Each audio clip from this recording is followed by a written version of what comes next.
Guten Abend, ich freue mich, Sie alle willkommen zu heißen zu einer Ausstellung Intelligenz der Pflanzen. Aber Sie sind heute Abend hier, um Berlinde De Bruyckere bei uns kennenzulernen, die die wunderbare Installation oben im letzten Stockwerk gemacht hat. Darf ich mal kurz fragen, wer die Ausstellung schon gesehen hat? Oh, okay, ich bin beeindruckt. Nee, sonst hätte ich Sie nämlich jetzt noch kurz hochgeschickt, sich die Installation anzusehen, denn über die werden wir ja sprechen und macht natürlich Sinn, wenn man die auch mal räumlich erlebt hat. Aber das ist ja alles schon gelungen und hat stattgefunden. Also nochmal danke, dass Sie alle hier sind. Und Berlinde und ich haben uns über die letzten Jahre ja immer mehr, dann nicht das letzte Jahr, kennengelernt. Aber ich möchte sie Ihnen kurz vorstellen, wobei das womöglich keiner großen Erläuterung bedarf. Berlinde ist 1964 in Gent geboren. And then I will switch to English because the conversation will be in English. Und hat Bildhauerei an der Kunstakademie in Gent studiert, lebt und arbeitet in Gent, ist dort mit ihrer Familie. Ihr Mann ist auch Bildhauer, Peter Bruckenhaut, und beide Künstlerinnen Berlinde und Peter haben beide schon ausgestellt im Frankfurter Kunstverein, aber vor meiner Zeit, 2014, unter dem damaligen Direktor Kube Ventura. Insofern kennt Berlinde unser Haus, aber sie hat sich auf dieses Projekt eingelassen in einer Zeit, in der wir kaum reisen durften und in der Anita Lavorano, meine Kollegin, und ich trotz Corona-Auflagen zu ihr ins Atelier gefahren sind. Und wir haben uns lange unterhalten über die Hintergründe, weswegen wir uns interessieren für die Frage, ob Pflanzen eine Intelligenz haben, beziehungsweise welches veränderte Verhältnis wir Menschen zu anderen Mitlebewesen haben. Berlinde, and now I'm going to switch to English.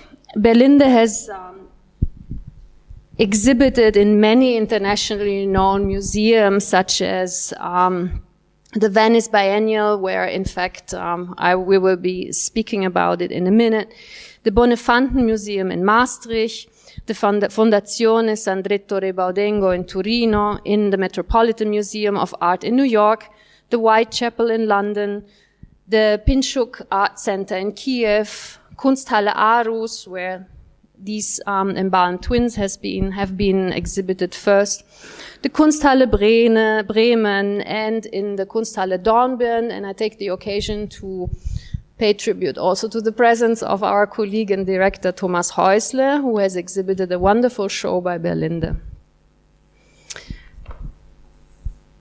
Out of the many things, I picked only these few, and I would like to jump right into the conversation with Berlinde, especially because I would like to share with the audience also an idea of the spectrum of visual material that you use and you transform regularly, and that is not necessarily only taken from art historical background, but that that your gaze stops up on and decodes and analytically pervades it from, for example, newspapers or from film material. And maybe you can guide us a bit through which sort of imagery, because you're a visual thinker, which sort of imagery is relevant for your sort of approach? You have to imagine in my studio there are big windows facing courtyard. So I look to the window to trees. Yes, this is something very important.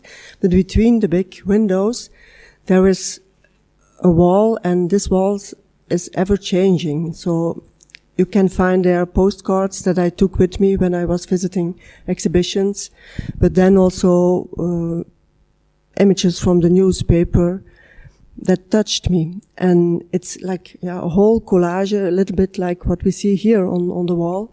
And this is my universe, it's my world, and it's changing all the time. Some images are there for years, and other are there just for a couple of weeks. And it depends where I'm working on. I like to have all this, let's say, images next to me, behind me, and it's like they are my friends, they are my colleagues, like the old masters where I have to refer to. They are there. Like, I can give you an example. When I was working with wax for the very first time, I was very much interested in the paintings of Lucas Cranach, because for me, that was my example. How could I work around flesh, skin, and how could I translate my sculptures, or how I could translate the way of painting by Cranach, the way he was painting the naked body, into my own sculptures. And I think through Cranach, the painter quality came into my work. There's a strong pictorial quality to your work, which I would like to investigate more further on when we're going to speak about the Embalmed Twins. Because in fact, at the beginning of your artistic and sculptural work and career, you had a much more conceptual, a much more reduced form of expression. How come, and what was a moment in which you for yourself thought that that was not the language and translation to address the issues, the existential issues that you were always interested in? And then you mentioned the period of the late 80s. Yeah. So that was exactly the moment that I really became a sculptor, and I was participating at groups exhibitions, let's say, and during the summer I did several projects. I was working for 1 year on these projects, and the type of work was very masculine in a way. So I was working around a theme of cages. So that means that I was making huge cages in galvanized iron, reflecting the sun, reflecting the nature already, reflecting the trees, reflecting the sun and the clouds. So the relation with nature was a very important element to show my work, my cages there. And I think going further, when I started to work with blankets and when I included the human figure, that was 96, I was starting to work with the human body for the very first time. But when I think back to that period where I started as a sculptor to make these cages, for me, this new theme with the human body covered by skin is not so far from that, from the cages, because also you could read or see the blanket as a sort of prison. You were hid by that. You were not able to see, not able to have contact, to breathe or to speak anymore. So physicality always plays a large role in your sculptural work, in which you seek to transfer a certain experience, a certain emotion, something maybe from the past, but something also that overarches and is something that is not autobiographical only, but that we can all experience. Eventually we did. And you transfer it, you transform it, starting sometimes from materials that you then change. You find materials and you change it. But before we go more in depth, and I would like to elaborate with you the question of your techniques and your materials, because I think they're profoundly part of the forms and languages that Berlinde's work makes so unique. But because we have now the privilege to show you our wonderful embalmed twins, I would take that as an example of work and to see what your current form of expression actually is looking at. When we discussed together last year, beginning of, I lose the totally sense of time in these Corona times, When we first discussed this venture, talking and looking at plants as something which is a living being, but so different from the physicality and from the forms of perception that humans and animals, for example, have, we were trying to elaborate what was your perspective and your perception of these creatures that we usually tend not to perceive because they're so still, as living beings that, like animals, react mostly on mobility, on fast movements, and that grasps our attention. And as animals, we react to problems in our surrounding by displacing our position, by changing our position to avoid, so to say, the problem source.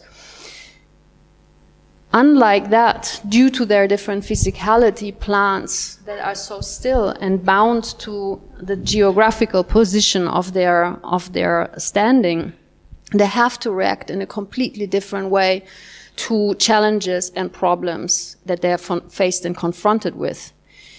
And so are trees. And we will later also tap on to trees as symbols and metaphors that evoke in human beings these sort of other associations. But I would remain for a moment in the physicality of trees and trying to relate back to what your experience was with what became the Embalmed Twins. I think you were in France with your family, and this is where it all started. Yeah. So, as an artist, you're very much isolated in your studio, and the studio can also become a prison with your own thoughts and being there for a long time with assistants. So, very often I need to go out of this place, and then the place where I go always is to go to France, because I have a house there, and this is the place where I can liberate my mind in one way, but also that I can take all the energy from nature, and being there so often that feeds me enormous. So I go there every season. So every season I see the trees and the landscape completely different. And I know the forest very, very well. And every time when I see things changing there, it hurts me. And on a certain moment I was there after a huge storm in spring. And I was walking, and I passed by 2 trees that I know so well growing there together, and they were down. They were laying down. And it touched me in a way that what I saw was that one tree was ill, the other was still alive. And because of the storm, they took each other back into death.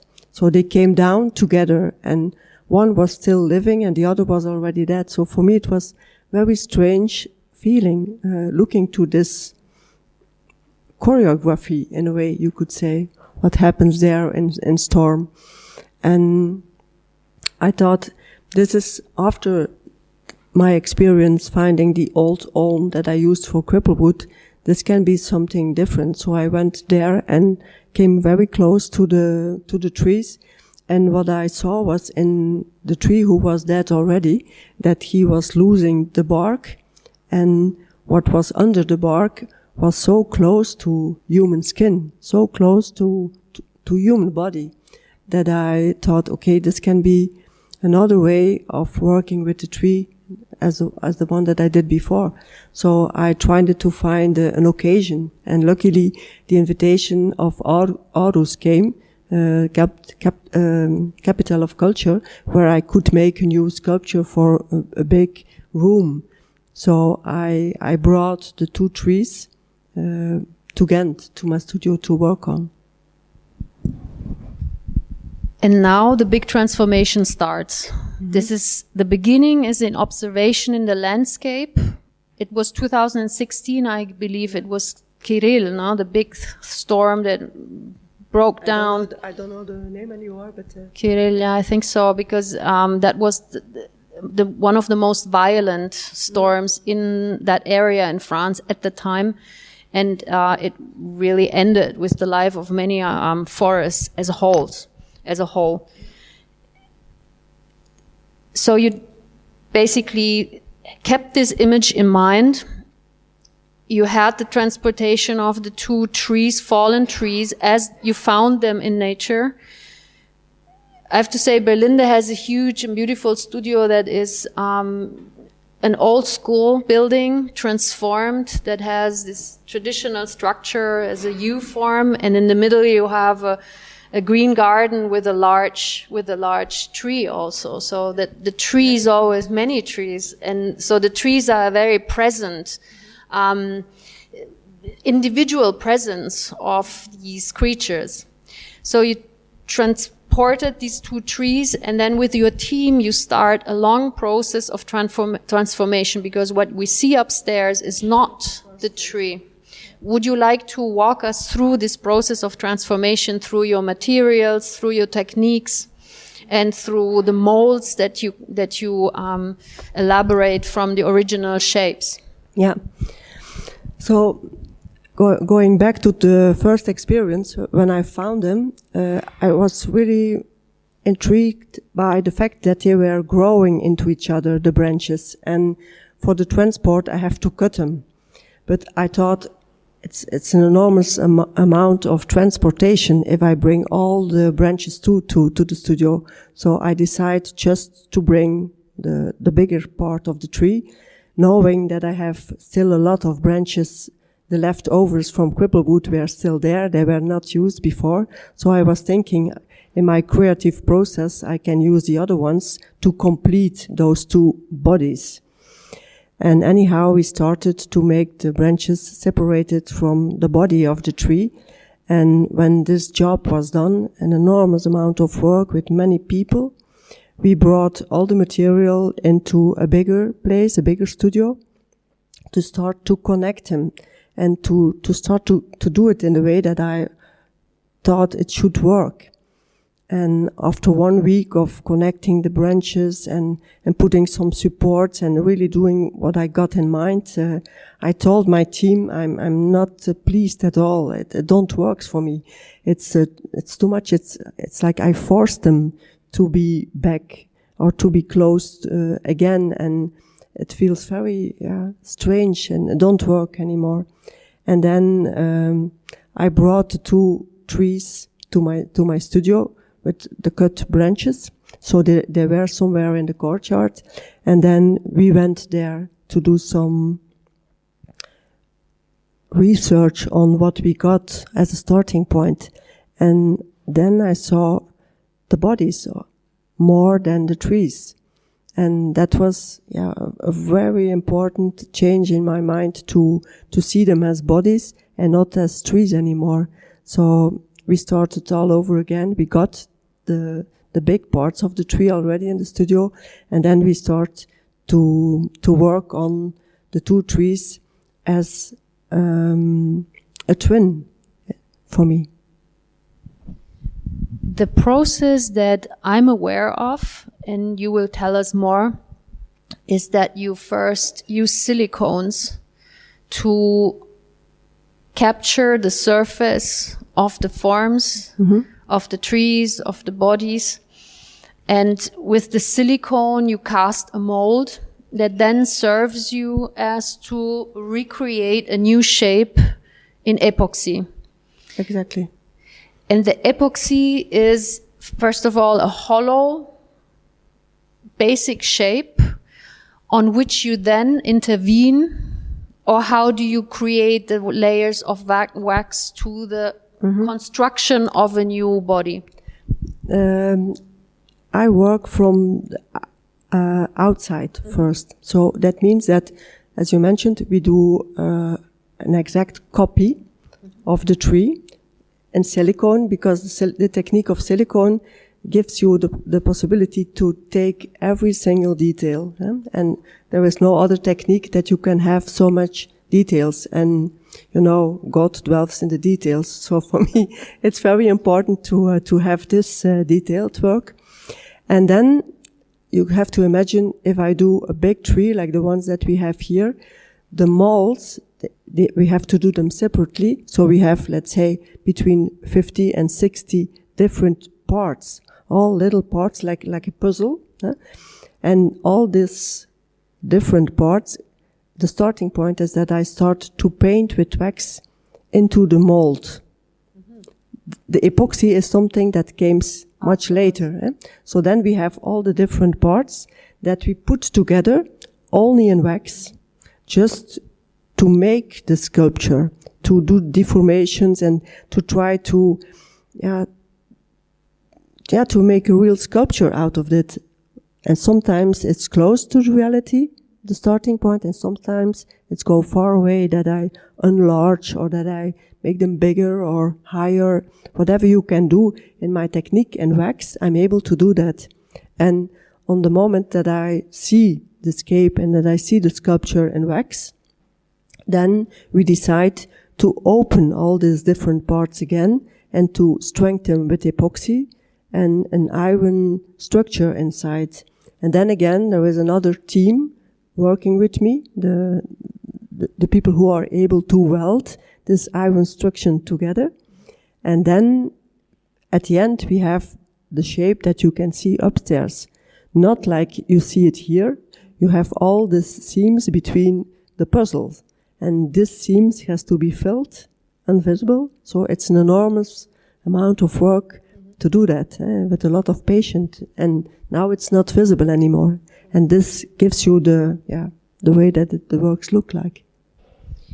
Working with wax adds also an additional layer of perception when the visitor enters the space and approaches this body and takes off the mask a little bit. There's actually this scent of beeswax coming through, which is quite perceivable and reminds me of ancient churches where you have this hundreds of years of odors and scents of the incense, and you have the candles and the beeswax. So it's the physicality that impacts our not sight but smell and connects us to something that has an immediate leap from other spaces, other times. And this is another aspect that I think is pretty unique in your work, where you immediately relate back to an interpretation of physicality that we know from the tradition, iconography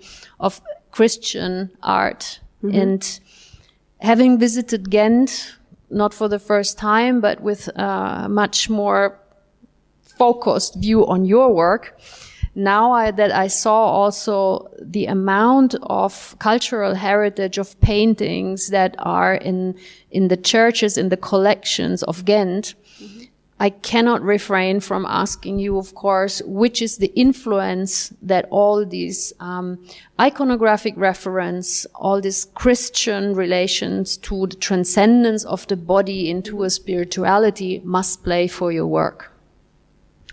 Yeah, also this is a long tradition, and it started to become very important for me when I started to work around the themes with the Pietà.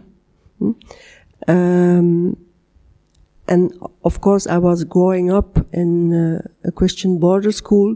These themes of Christian themes were part of my education, so I know all the stories that are told by this art, and looking for myself into these themes of Pietà, if it was still relevant to work on that theme, I said yes, because in our life we will deal with it. We have to deal with it on a certain moment, and I believe very much in art that it can help you to overcome sadness in a way, or that it helps you to deal with what happens in your life.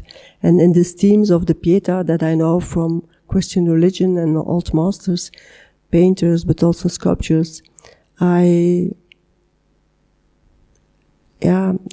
found an answer there somewhere to work on that theme. Because you started working also with dancers, and doing choreographies yourself as a further dimension of your work and of translating physicalities from something which is very concrete into something which is more abstract and independent from its biographical or genre or origin, let's say. I think what you mentioned as working with dancers and dancers as models and having this choreography around my work is very important, and this is something that I have to learn how to look to that. The first moment that I was interested in working with the dancer was after that I saw Pitié from Alain Platel, dance performances, and I was really looking to these dancers as living sculptures made by myself because of what they did around this theme of the Pitié. And then I asked Alain Platel afterwards. I didn't know him personally since we lived in Ghent for many years. We studied there, and I know his work, but I never met him personal. So I was really brave to go to him and to ask, could it be possible that I will contact your dancers to ask if they will be models for me? And all of a sudden he told me that for many productions he was having my books in his luggage, showing the dancers my work. So I think because of this reason there must be some echo between us. And then from that moment I started to work with the dancers as models. And that was a big change in my work, because talking about the theme of Pietà, I remember that I was really working with them, having the dancers in my arms, just to feel the weight and what I want to express in my work. And all the Pietas that I did are at the end just single pieces, because I transplaced the second body into a cushion or in a support who became more abstract, but who was really showing the take care of that body. And here's again the question of materialities that you mix to express something that is an experience, a very intimate experience. In one of these figures, which you have to imagine as a recognizable shape that reminds of a human body, although it's not a realistic representation of it as such, that molds into a cushion, a textile, a surface of a totally different materiality, of a changed and altered blanket. Blankets play a large and consistent role in your work, so it is a material that you use here for this hurt figures. And I would like you to think with us along what, for example, these blankets represent for you, or how it comes that for many years you always come back to this materiality, and how you alter this material. You don't take a blanket as such and use it, but you have it run through a process of change before. Yeah, so I started to work with these blankets in 96 when I made the first figures with the blanket, naked feet, naked legs, and then just covered by blankets. And there I was looking for, how can I say, a private place where you could hide yourself. And I was using this blanket because I loved the material, the softness, but also the colors and the patterns. And I know that the blanket was a very easy entry to my work for many people, because everybody knows what the blanket is. It's the most intimate object that you have in your house. You make love under the blanket, you give birth under the blanket, you have blankets as a child, and when you are married, or for many reasons, the blanket is changing, but it's always there. And in my whole career, the blanket was coming and going, and then on a certain moment there was more work related to wax, and the blanket was just a little part of it. And then I started to work with the horses in the beginning without any blanket. And on a certain moment, I was walking in my huge storage where I collect all these objects that I use, like vitrines, tables, cushions, whatever you can imagine. And I saw all these huge pallets with blankets that I collected for big installations that I did in the 90s and not use them anymore. And I thought, why I'm still so interested in seeing these blankets, and I'm always have this feeling that they were there on a place that they shouldn't be there. They have to be used, and we can find many better opportunities to give them to poor people or better circumstances. So, and then I start to think about the meaning of the blanket again, to give you power in a way, or to give you protection.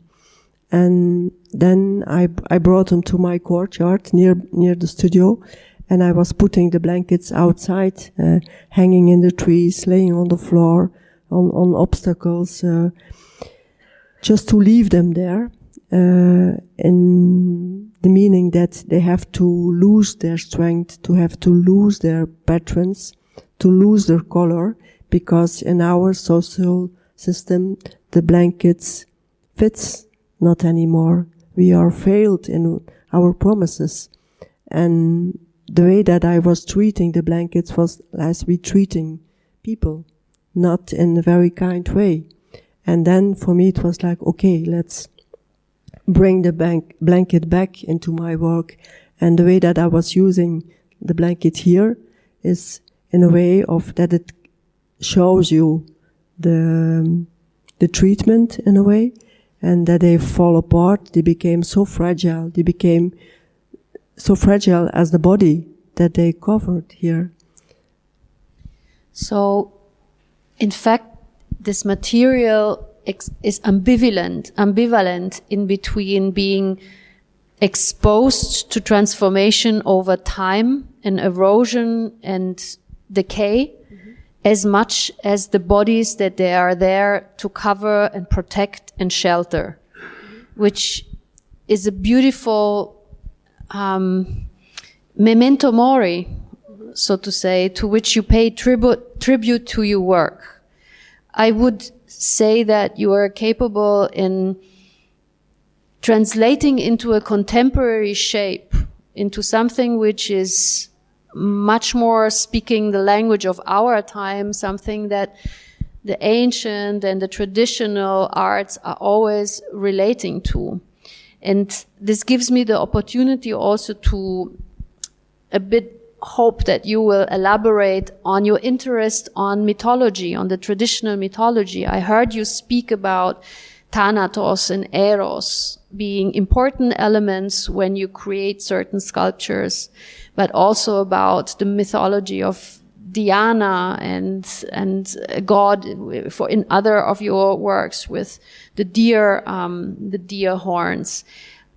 Which are aspects that to you seem of interest, even though times change so much? We're not even anymore teaching these mythologies, these references anymore. You cannot expect the audience to be capable in reading all these mythological images that only 1 or 2 generations ago might have been more present. So what is for you there as a current form of thought and material, intellectual material?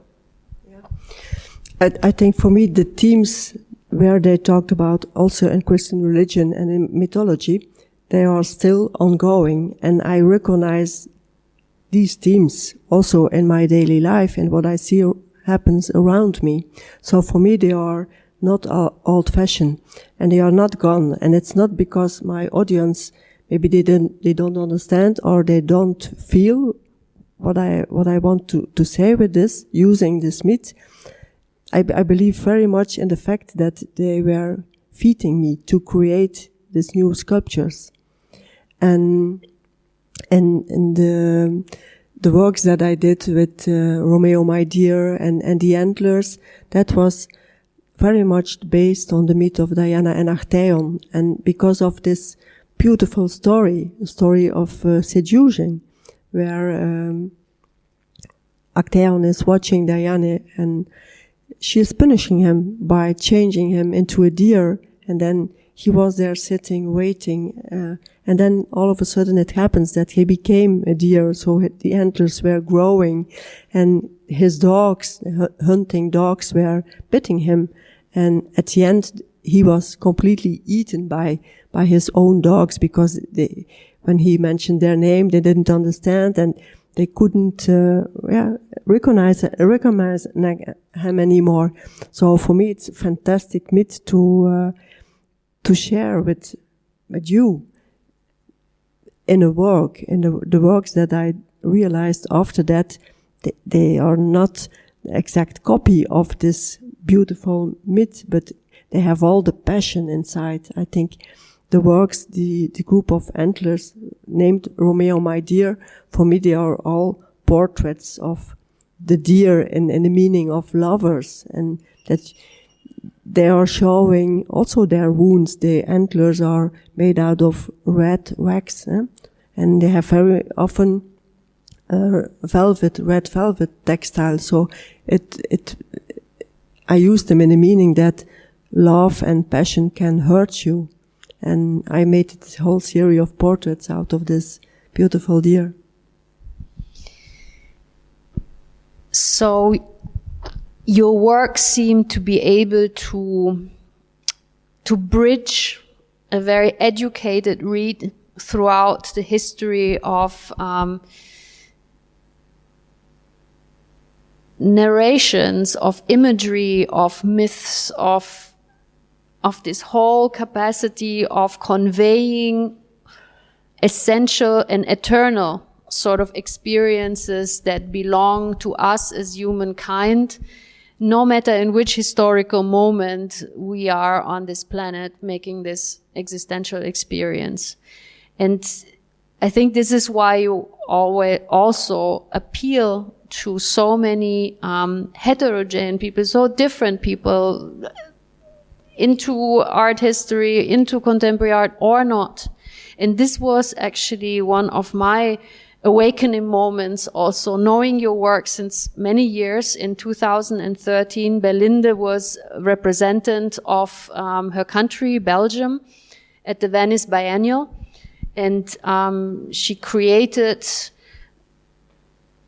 a site-specific work called Cripplehood, a first tree, where the tree of 17 meters, if I'm not mistaken, 27 meters, even longer, Ulm tree, Ulmenbaum, was completely altered and changed, a bit like the embalmed twins that we are presenting in the exhibition here.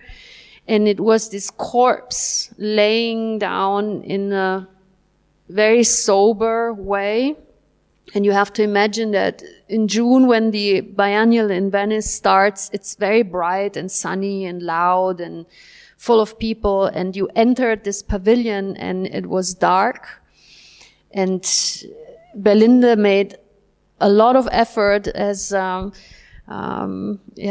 been told, to cover the glass ceiling of the pavilion in order to create a light intensity and quality similar to moonlight.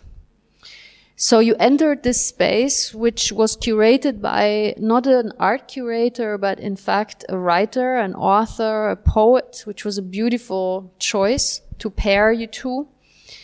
And it was entering a parallel experience zone. And your eyes had to first adapt to the darkness. So it took you a while to decipher this shape. And the more your eyes were able to see and to grasp the details, the more it was also frightening, because you identified that there was something very mortal. There was a dead body. You had these veins, they had this surface of something that we know from the morgue more than from a tree. And that was a moment where I understood that, in fact, you had this unique capacity of addressing something that relates immediately to an instinct and an emotion. And you do it through merging bodies. And what was, and maybe I would like you to express with your word, because we're interested in your experience, what brought you to this initial idea of creating Cripplewood. And then maybe we can even tell where Cripplewood is now finally located, because I think it's a beautiful story where it's now being installed. Mm-hmm. So Cripplewood is a long story. When you are invited to the pavilion in Venice, it's a certain point in your career, and the pavilion is a beautiful exhibition space, a lot of light coming from above, white marble floor, so beautiful, bright place. And I thought, I can't do just make an exhibition here. I should do research in Venice on what it means to show in Venice, not just being a contemporary artist and making a show in the pavilion, but taking with me what feeds me in Venice, knowing Venice from a long time, because every biennial as a student and afterwards I went there to see what other artists were doing. And my experience was, the best experience was always where work was demanding some physicality to me, and not just to work on his own in the best way that you could expose it. So this is what I learned from my experiences going there, and that I took with me in my decision to create Cripplewood. And I was from many times in Venice to do walking in the city and to learn about the importance of Saint Sebastian, who was the saint of the city, the saint of the plague. And I went there with a professor who was specialized in Saint Sebastians. So we saw all the Saint Sebastians in Venice, in every museum and all the places outside. And that was really important to me, to find the right body for the tree, to find the right character of the person that I wanted to show in the pavilion. For me, the tree was not the tree anymore. The tree became a huge body who was hurt and who needed a first aid. And when I was there working in the pavilion with my assistants, doing all the bandage around to connect all the branches and to make this very long sculpture, I saw them as nurses doing the first aid to cover the broken leg with bandages. And I saw this enormous tree as the body of Saint Sebastian. And the reason why I was making the room so dark, and of course what you mentioned in Venice in June, it's so bright, it's sunny, and everybody is laughing and walking, and it's so nice to be there. And then just to enter this dark pavilion where you couldn't see hardly anything when you entered, was my reaction that people should stay still and wait until they start to see something. And the idea of the black walls, they came from also my visiting of the city and walking in the very narrow streets where you saw the walls bleeding. The walls, they were showing their wounds too. The water was coming, and the water who will destroy the city anyhow, this fear of that this beautiful city will go soon, I think, was something that, helps me to take the decision to paint the walls black. And the beautiful daylight, what I like so much to show my work, especially the wax. Very often when you show it in daylight, then you can see much more. You can see all the layers of painting, and it's another reading. But for Venice, I decided to keep it dark and just to have the light coming from above through the little holes that I made in the textile. And that also was a very long tryouts by try and error. So we did 3 times the covering of the ceiling. First time it was much too dark. The second time was not the right material. It was too fancy. And then I decided to buy all old sheets coming from beds. And then we made one big sheet out of this, different types. And then we put them outside the courtyard in the studio. And then we started to punish the sheet in a way, you can say, just to make holes in it with stones wrapping on the sheets and frothing. And the floor was making this connection with the new stone, was making these holes. And then we colored the white sheets with ink, with black ink, and then we dried them. So this was also a very beautiful experience to work with so many people on that project. It's not something that you can do as an artist on your own. I have not a big team, but for Venice, I was hiring a bigger team to work on this big sculpture, because it was the biggest sculpture I ever met for Venice. And now it is placed in a foundation in Northern America that has also a very specific history, and I think it has been the perfect match for Cripplewood as a final destination. What's the foundation devoted to, and how did it come to this? So it's in Kentucky, and it's an old mining site. And the owner, he was earning his money through assurance of the mining companies. But when the mining stopped, everybody left that area, and the area became very poor. And the only people who left and who still live there are elder people or people who are addicted to drugs or to alcohol. So it's a very poor area, and it's going downwards very fast, even faster than before. And the man, he said, okay, let's turn this into something new and beautiful. And he started to work around education. So he was giving a lot of money for education in this area.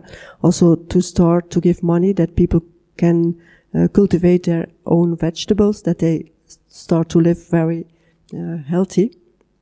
And then his wish was when he bought Cripplewood in New York, when I was showing Cripplewood in my gallery in New York, not in Venice. For him, when he saw that work, it was like, this is for me the metaphor of what was going on in Kentucky. And he said, I dreamed about it, and later on he contacted me to talk about this acquisition and his ideas, that he said, I will build a sort of chapel, is a big word, but a place where this work can lay, and that people can go there and see it. And having, for me also, this Cripplewood and that space, or that location, that place with so many meanings, made that also for me, this is the best place in earth that Cripplewood can stay there. Now, I've been engaging with my set of questions with Berlinde, but I would like to hand over to you and also give you an opportunity, because I'm sure that once you overcome your timidity, you might have questions that you are eager to pose to Berlinde. And meanwhile, you think about it, and Anita will come with a microphone if you wish, because it would be good to have your voice recorded so that we have Berlinde's answer. So in case you want to intervene, please go ahead. I take it as an occasion still to address a question that is more related to the topic that this exhibition is investigating, to a changing notion of the relation in between humans and non-humans that we are somehow finally getting into a different perspective, let's say the least. And I think you can strongly relate to this sort of change. It's an historic change, if we want. And I would like to hear your thoughts or exchange thoughts on what your perception is of what is this change of paradigms. I think I can explain this the best through making these works around trees as these topics, and people are looking to my work not to trees anymore. They became humans, they became part of us.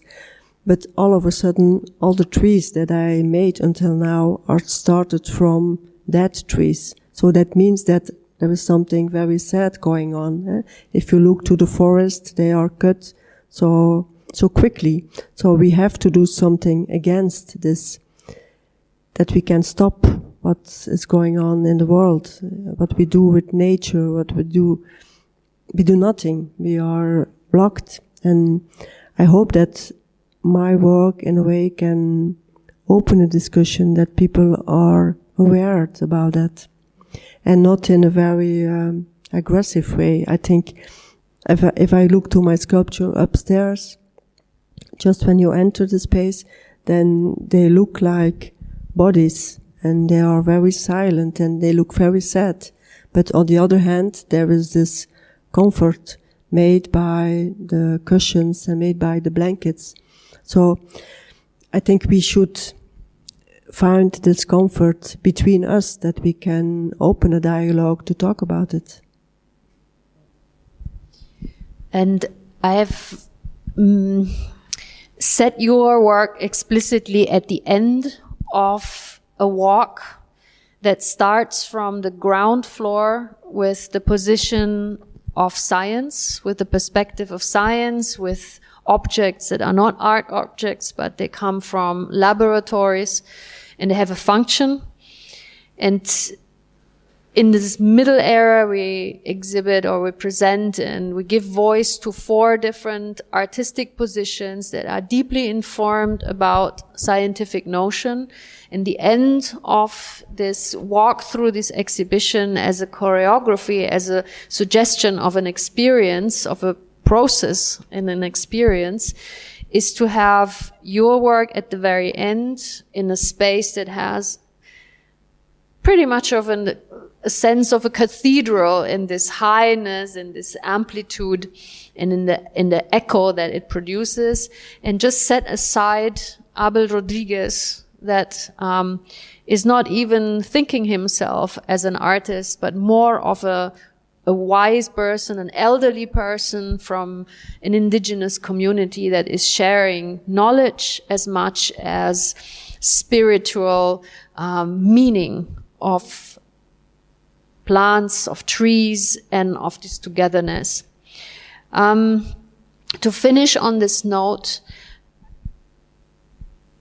we discussed it before, but I would like you to share also your impression of this attempt of art, not trying to be religion, because art is not religion, but of filling a hole or filling an eagerness of meaning in our existential investigation, in our investigation about who we are and how we relate back to time, to other beings, and to the infinity of the cosmos. And I sense a lot of that in your work. I sense it also in other works of art, and it's the art that remains in time is the art that connects us to a feeling that we can relate to other human beings, no matter in which time and which place. And to finish on this note, I would like to capture an experience of this kind of impression or your evaluation of your art in this more spiritual reading. This is a very difficult question because at the end. for myself, I feel myself like a sort of sponge that I'm able to cap a lot of things going around me, and my universe or my ideas are always coming from things that I see around me, but also from things that I take from other cultures, other history, other times. So I feel that my network, or how can I say, my web, is enormous, but it can only exist because of other human beings who did some things before me, where I learned from, and that I can repeat, or that I can add something on top of that. So, and because of my interest in, if you mentioned the Christian religion, we forgot to talk about the work, the Embalmed Twins. In that way, when I was working on this work, I was thinking on a travel that I did in Madrid during the Holy Week, where during that week I saw in the streets people walking and carrying the Virgin and carrying Saint whatever around, and they were suffering because the wooden sculptures were so heavy. And the reason why I have all these handlers in the tree was because on a certain moment I translate these bodies into a combination of carry the holy figures and what it does with you carrying them around the streets, and became part of this ritual. So rituals are also very important in my language, I can say. Are you being shy, or is this exhaustive enough, this conversation that you have just acquainted?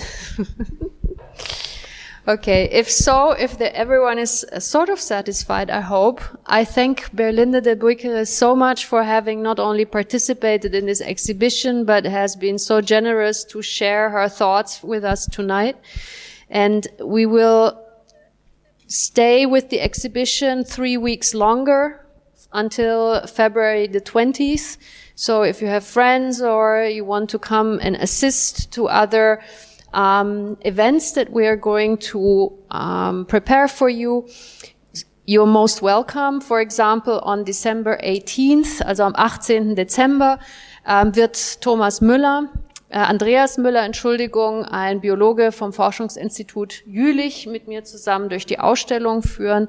Wir werden auch mit Ivana Mikesic, einer Rechtswissenschaftlerin, debattieren über rechtsrelevante Aspekte für vielleicht neue Rechte für Landschaften, neue Rechte für andere Lebewesen.